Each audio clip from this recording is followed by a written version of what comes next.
As this was happening, two things started worrying us and disturbing us greatly.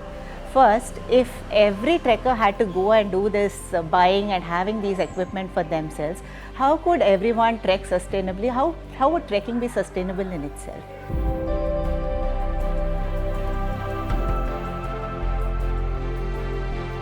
Most of these people were hobby trekkers. They would trek perhaps once a year, once in 2 years.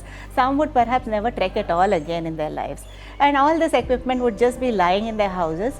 And mind you, even the best of gear, when not used for extended periods of time, they just go bad. And the whole thing would be a colossal waste.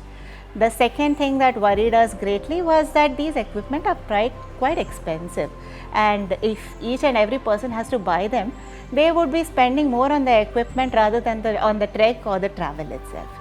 We had to do something about this, and we did not want to let this go on and on.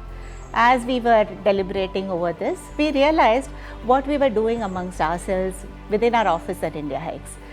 We would never ask any team member to buy equipment, rather we would lend whatever we have to each other, and after the trek the equipment would go back.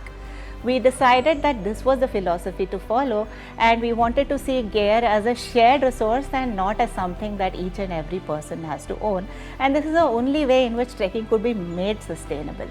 And this was the birth of Crosstrek rentals, where we would own the equipment and trekkers could just come and rent it out for the trek and give it back.